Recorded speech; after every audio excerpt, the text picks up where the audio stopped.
Really? never knew what I wanted to do. And still at 50, I would tell you, I don't know that I know I want to do. But here, for those who may listen to this and find themselves in the same boat, one of the most freeing things that I ever read was this book called How Will You Measure Your Life by Clayton Christensen. Now, Clayton Christensen is a former Harvard Business School professor. Okay. He wrote the book called The Innovator's Dilemma. It was considered the best business book in the 90s. So you may be familiar with who he is and what his work was. But he wrote this book because he would, at the end of every year, he would give this lecture. And he'd say, I'm going to answer 3 questions for you. The first one is, how can you make sure to have healthy relationships? Mm-hmm. He said, I meet too many kids who come back here 25 years later after graduating, and they're estranged from their kids.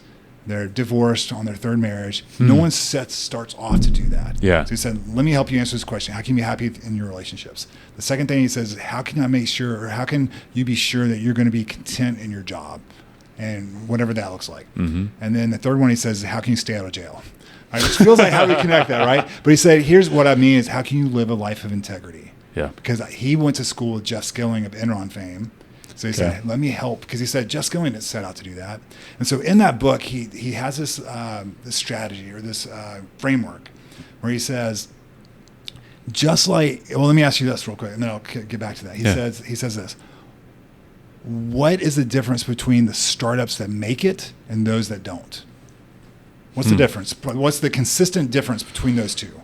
Focus? Could be focus. Could be a lot of things. Sometimes the answer is, well, those who make it, they're the smartest guys in the room. They're the really good entrepreneurs. You go, no.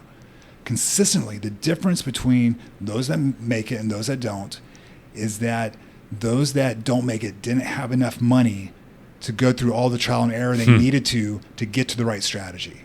And he goes all through. It's a really great read. Yep. But then he applies that and says, now then, let me apply this to you in your life. He says, there's a few of you who, when you were 12, you knew you wanted to be a vet and you're a vet. Or when you were 14, you knew you wanted to run a hedge fund and now you're running a hedge fund.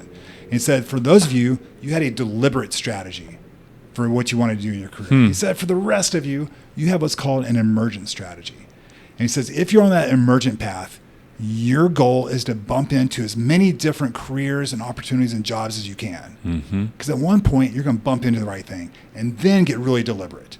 And so for most of my life, I was very emergent. I just didn't know that. Yep. And I think a lot of people are.